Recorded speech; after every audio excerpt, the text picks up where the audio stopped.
Well, thank you very much, and I'm told this is a rather historic meeting because these countries have been bordering each other for many, many years, and it doesn't happen much, although they like each other. I found that out today, and I've sort of heard about that. They actually like each other, Lebanon and Israel. And we had a great meeting with the very high officials of Lebanon and very high officials of Israel, and we think that the President of Lebanon and the Prime Minister of Israel over the next couple of weeks will be coming here. They've agreed to an additional 3 weeks of, no firing, ceasefire, no more firing. Let's see.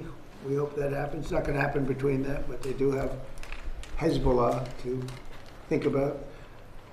And we're going to be working with Lebanon to get things straightened out in that country. I really believe it's something we can do pretty easily, just with the power of who we are. They're great people, the Lebanese people. We have our ambassador here who has done a fantastic job, ambassador to Lebanon from the United States. And we had a great conversation, and I think it's the beginning of something very important. It'd be a wonderful thing to get this worked out simultaneously with what we're doing in Iran.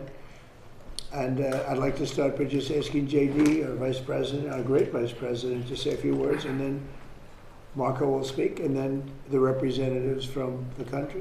Mike Huckabee, you'll say a few words, Mike. You've done a great job, by the way. I appreciate it. Everybody does.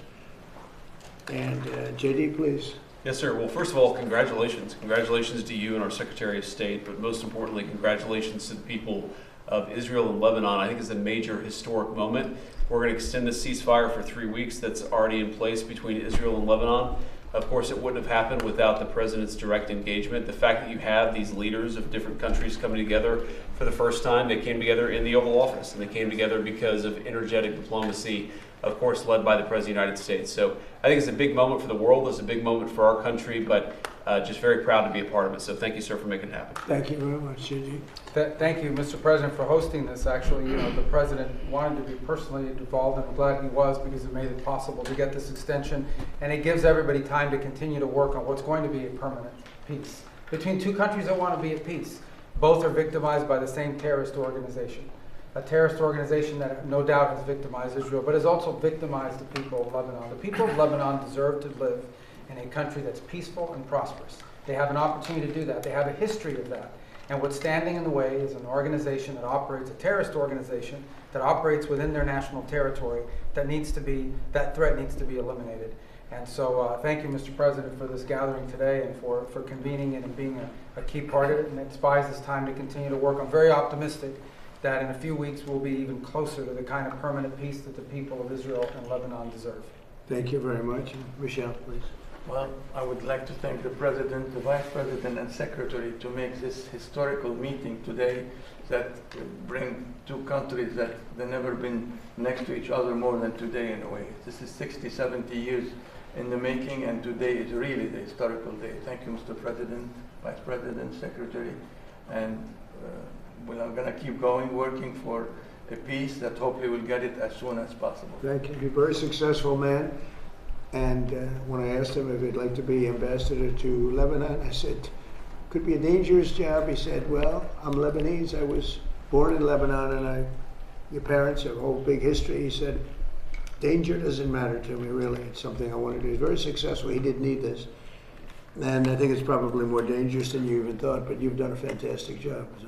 It is an honor for me to serve you, Mr. President, and then I'm going to go till the end.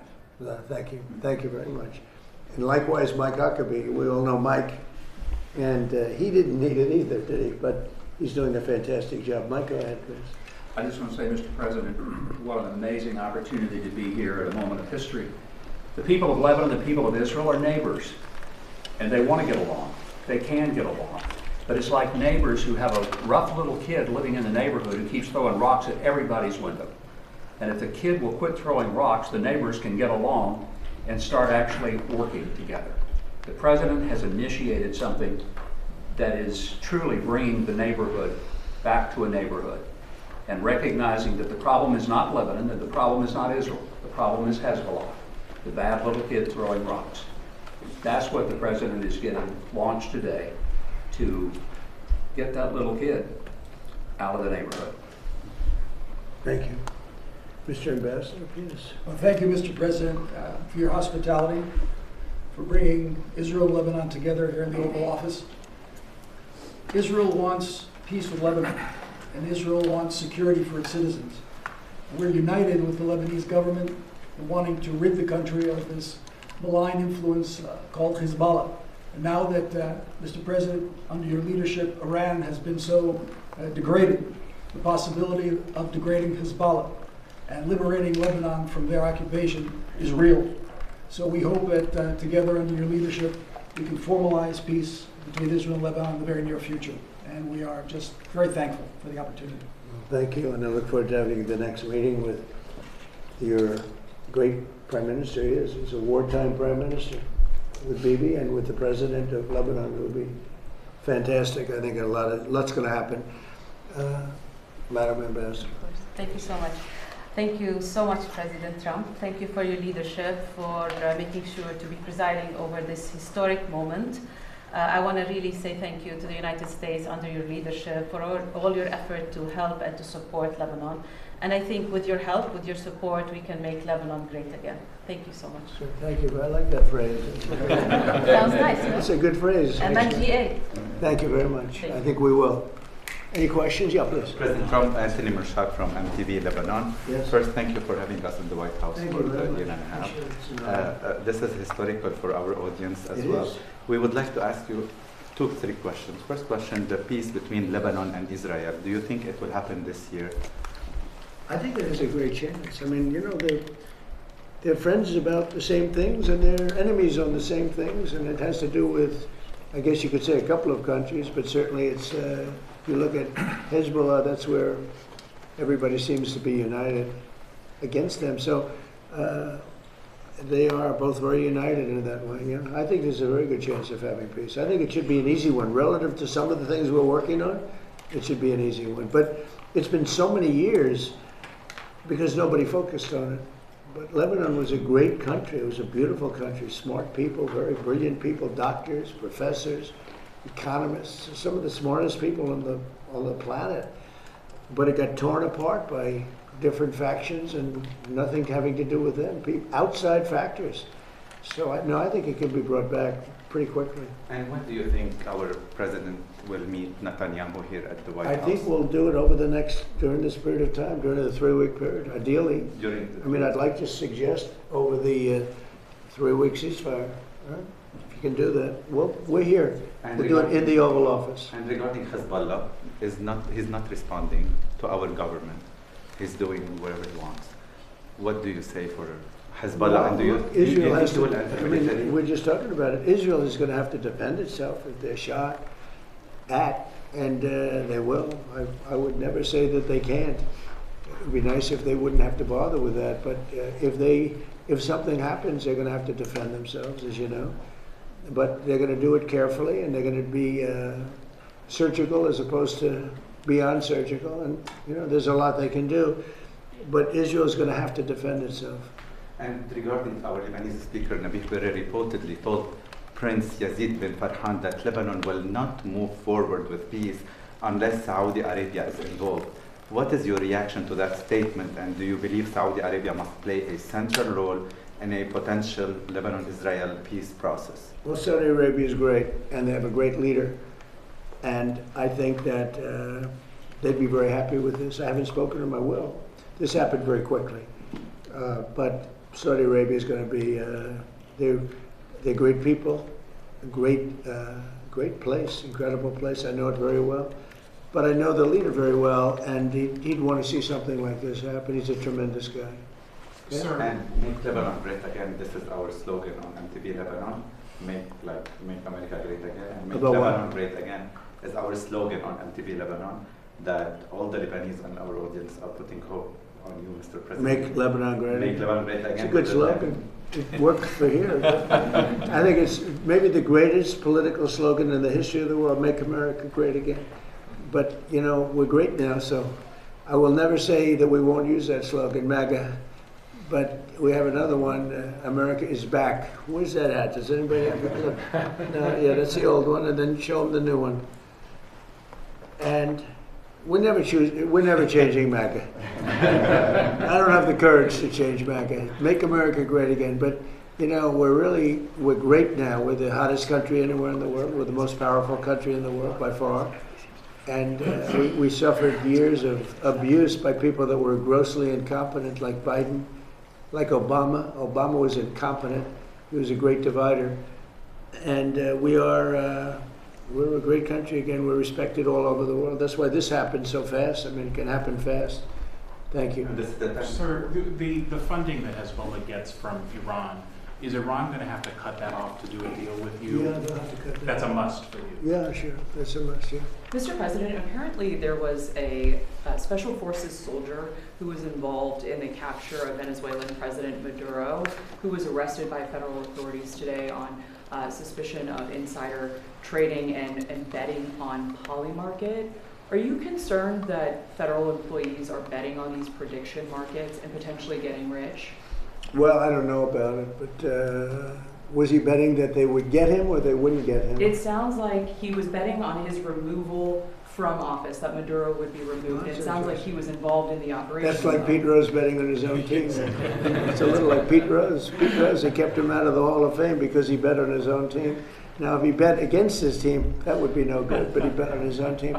I'll look into it, yeah. There are also bets that are being placed as well on the Iran conflict too, and there have been some trackings where people suspect that there's insider trading happening on these prediction markets around the war. Are you concerned about that? Know, the whole world, unfortunately, has become somewhat of a casino. And you look at what's going on all over the world, in Europe and every place they're doing these betting things. I was never much in favor of it. I don't like it conceptually, but it is what it is. No, I think that I'm not happy with any of that stuff, but they have all these different sites. They have predictive markets. It's a crazy world. It's a much different world than it was. Please. We talked about the Fed's renovation. Can someone other than the Justice Department find out the things you said you wanted to learn? Well, good. I mean, look, it's pretty easy. When you look with Jerome Too Late Pell, I have a real problem because he should have been lowering interest rates a long time ago. And despite that, we fought through it, and we have the greatest economy we've ever had. You take a look. I mean, I don't know what the market is today, but we've broken every record over the last few days. And this is during a military operation or war, whatever you want to call it. It makes no difference as far as I'm concerned. But we have this unbelievable economy. The S&P has a new record. The Dow is right at a new record. We already broke the record with the Dow. People said it wouldn't happen in 4 years. They said in 4 years it won't be able to be possible to break 50,000. And we broke it with the Dow. And I'm actually a little bit surprised that we're breaking it constantly, even now, during this conflict. Because when we broke it, I called a lot of the people here. I called JD, I called Marco, I called Howard, I called Scott. I said, I hate to tell you fellas, but we have to do a little bit of a detour. We have to go to Iran and make sure they don't have a nuclear weapon. We had just broken every financial record. And the amazing thing is we continue to break them even during the war. Now fuel went up, but I thought it would have gone up much more. And a lot of ships are coming to the United States, and they're using the United States instead of the Hormuz Strait. Amazing things are happening. Our country is amazing. You know, we don't have an oil shortage. We drill, baby, drill. We are right now producing more oil than Saudi Arabia and Russia combined. Did you know that? More, and in about a year from now, we'll be doing double the level. And Venezuela has been fantastic. We have a great relationship with that country and with the people that are running the country. And we're taking in millions of barrels of oil, millions and millions from Venezuela. It's been a great experience, to be honest with you, and they're doing a very good job, and they have our backing. Okay? Mr. President, you said that Can you just clarify again what exactly? Here we go. Listen to this. No. Just because the world is watching. Just clarify. Here we go. Here's his bomb. What have the two sides agreed to here? A 3-week ceasefire with the hope that the leaders come and meet? Yeah, 3 weeks. And the leaders will most likely be coming here during that time. And I think when they do, that's a very historic meeting. They haven't met for many, many years, as I understand it. They've never met. Think of that. They're next to each other. They're great people, and they've never met. This should be an easy one. Okay, good Thank question. you for clarifying. Thank The you. law, Just wanted to clarify. the Lebanese law, we can't communicate with Israel. What we can do about this law? Like, if we talk with Israel, it will be a crime for us as Lebanese. And this is a question on behalf of How all is it a Lebanese. crime? And the Lebanese law, it's a crime. They put you in Well, I jail. think we have to end that. Yeah. Okay, that's something we're gonna have to end. I've never heard of that. But that's a good start. It's a crime to talk with Israel. Well, I'm pretty sure that that'll be ended very quickly, okay? I'll make sure of that. And I know Lebanon doesn't want that. We'll end up, will you work on that, please, everybody? That's crazy. The ship, Mr. that was, President. the ship that was captured on Monday, you said there was a gift for the Iranians in it. What was that in that ship? The one from China? Yeah, well, we have, that's very top secret. Yeah, there was some in there, but it's top secret. Have you I'd like talked to- to I'd like to- President Xi about I'd like to it? not- Have you talked to That's Xi one of about those it? little questions where, oh, this is not good. No, it's, we have a lot of things that we got. You know, that the strait, what we've done with the blockade is amazing, and nobody gets through. And nobody wants to get through, nobody's trying. The one tried, they shut out the engine, but nobody's trying. We have complete control. Now, they can drop their mines in there and do all those stupid things. It's just going to take longer for them to make money because the mines are going to affect them much more than they're going to affect us. But and we don't know that they're doing that, but they could be that they're not. If they're doing it, it's a very foolish thing to do. Just like for Iran to shoot at Saudi Arabia, UAE, and Qatar, and Kuwait, Bahrain, all the different places they shot. Nobody expected that. They thought they'd shoot at Israel in all fairness, but you didn't expect they'd be shooting at numerous other countries. I think it was a big mistake. If they're putting mines down, it's a big mistake for them, I will say. Are you angry at China for what they sent Iran? No, no. So there's some reporting today Yeah. that I guess we do the same thing, don't we? With other countries. You know, it's like one of those things, but nothing that it wasn't earth shaking. Yeah. there's some reporting today, sir, that you tend to invite Vladimir Putin to the G20 in Miami. Is that the case? No, but if he came, it would be probably very helpful. You know, I've said a long time ago, when they made the G8, the G7, they threw Russia out before my time. That was Obama and a certain prime minister from a place called Canada, Trudeau. And I said, that's a stupid thing to do. And I was right. You know, I go to these meetings of the G7, and about 90% of the meeting was talking about Russia and what's going on with Russia. And I said, why'd you throw them out? You know, if they didn't throw them out, they would have been much better off, in my opinion. You know, it should have been the G8. But when they threw out President Putin, he was very offended by that. He was, you know, rightfully, but he was very offended by that. I venture to say you probably wouldn't be having these problems if you didn't throw him out. Okay? So he's not coming to the G20, as far as you're Not that concerned? I know of, but Because there are senior administration officials being quoted in news reports this afternoon that says the Russians are being invited to at least ministerial Well, meetings of you're the saying G20. being invited as opposed to coming. I don't know of the invitation, but if he were invited, I don't know. Would you like him Hey, to come? You're I'm the of head the of the opinion that you talk to everybody. I'm not one of these guys saying, oh, let's not talk to him. You know, there's a war going, or let's not talk to him. I like talking to everybody. If you're a smart person, if you have control over your emotions and all the other things you need control of, I'm somebody that believes in talking. I don't know of that. I don't know that he's coming. I doubt he'd come, to be honest with you. I sort of doubt he'd come. But we're working on trying to get that one solved. That would be number 9.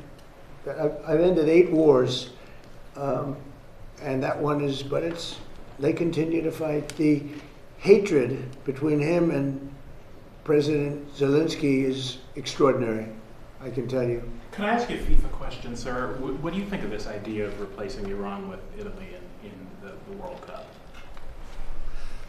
I don't think about it too much. Okay. That's an interesting question. Let me give it. You know what?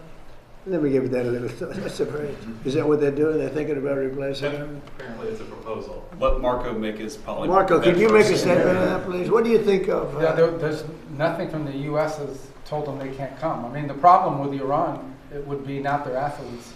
It would be some of the other people that we want to bring with them, some of whom have ties to the IRGC. We may not be able to let them in, but not the athletes themselves. But no one's, I don't know where that's coming from, other than speculation that Iran may decide not to come, and then Italy would fill their spot. But that's, if they decide not to come on their own, it's because they decided not to come. What they can't bring is a bunch of IRGC terrorists into our country and pretend that they're, journalists and athletic trainers. Sir, is the government going to We would buy, not want to affect the athletes. is the government going to buy a stake in Spirit Airlines? So Spirit is an airline that's had some trouble. They were going to merge with People Express, or one of them, a number of years ago, and Barack Hussein Obama decided it was a bad idea. How did that work out? It's bad for both of them. That would have been a natural merger. Not United and American, but Spirit and the other. We're looking at helping them. We have 18,000 people that live in this country that are great people and great employees, and we're thinking about doing it, helping them out, and meaning bailing them out or buying it. I think we just buy it. We'd be getting it virtually debt-free. They have some good aircraft, they have good assets, and when the price of oil goes down, we'll sell it for a profit. I'd love to be able to save those jobs. I'd love to be able to save an airline. I like having a lot of airlines, so it's competitive. So we are looking at Spirit. It's in a bankruptcy. It's in bankruptcy court, and we're looking if we could get it for the right price. I'd do it to save the jobs, and we have somebody that wants to run it, do a good job, smart person. And if they run it properly, and if prices come down, all of a sudden it's a valuable asset. And they have some very good slots too, which are pretty valuable. You will visit Lebanon and visit Ambassador Isa to the embassy because we're building a huge U.S. embassy in Lebanon. Are you going to plan to launch it for opening or attending for the opening? You want to answer that? Well, we're working on it. It's not done yet, but once it's done, I will ask the president to come and cut the ribbon. We'd love to have you. I have no objection to that. Go ahead, please. In the UK today, they've just announced a total of $1.3 billion in returns from digital service tax, which you in the past have called an unfair tax on American companies. You know it very well. You previously called for investigations, but so far as we can tell, there has been none. Would you call for that? So what tax is this? A digital service tax is the kind of nicknamed the tech tax or big tech tax that kind of. They're going to put a tax on basically American companies? It's already there, sir. Did you say the UK? Yes, sir. And they made $1.3 billion last year. So is that something you would kind of investigate, call for it to be scrapped, have a look at? We don't like it when they target American companies, because basically you're talking about our great American companies. Whether we like those companies or don't like them, they're American companies, and they're the top companies in the world. And we've been looking at it. UK did it, a couple of other people did it. They think they're going to make an easy buck. That's why they've all taken advantage of our country. They don't take advantage of it. No, we've been looking at it, and we can meet that very easily by just putting a big tariff on the UK, so they better be careful. If they don't drop the tax, we'll probably put a big tariff on the UK. What can they expect, 5%, 10%, something similar to what you've done before? More than what they're getting. They shouldn't be doing that. All that's doing is really targeting great companies, but they're our companies. It's like us targeting their companies, which we could do very easily. But you don't have big companies like that. You don't have those great companies. Not fair. I have an obligation to protect our companies. That's how they became great.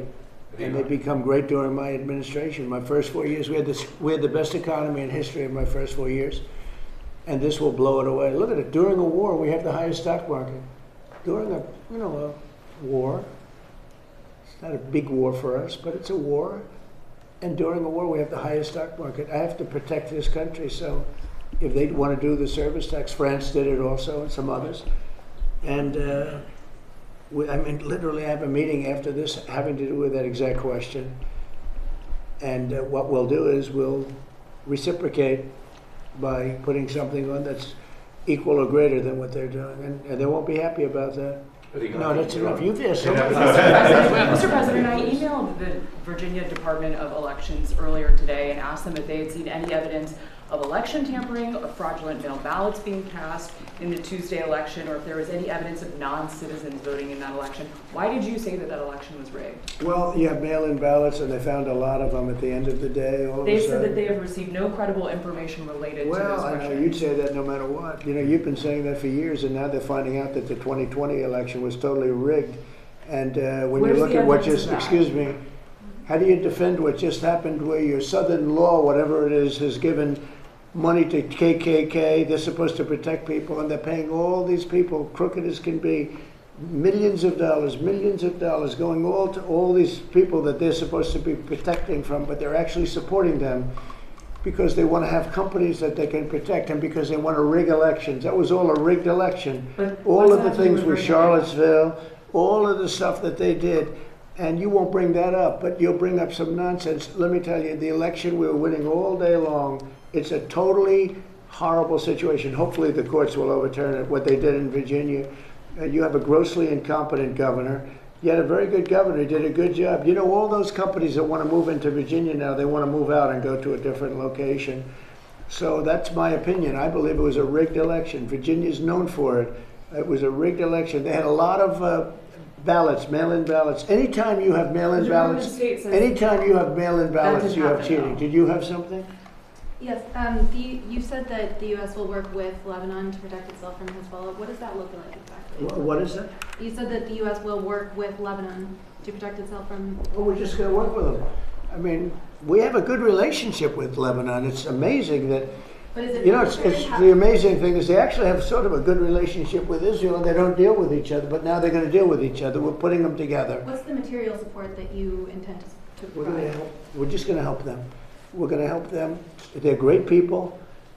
It can be a really good country again, maybe a great country again. And I think you have all the ingredients, so we're going to work together. And I think Israel's going to be terrific. But they do have a common problem. It's Hezbollah. Okay, a couple of more. Some House Republicans are saying that they don't want to vote for a bill that just has the Homeland Security funding. Would you support them expanding that to include other tax and defense measures? Well, I'd love to see one thing. You know what that is? Save America. I'd love to see the Save America Act, which is voter ID, which is proof of citizenship, which is, by the way, no mail-in voting, which is a fraud. Anytime you have mail-in voting, you're going to have a fraudulent election. But I'd leave it for military, you know, mail-in voting for military, for people that are sick, for people that are traveling, like business or whatever, different things. But disability, where they have a problem. But no mail-in ballots. We added a couple of things. No men playing in women's sports. It's unrelated, but it's a popular thing. And no transgender mutilization of our children. So that's it. Thank you very much, everybody. Thank you.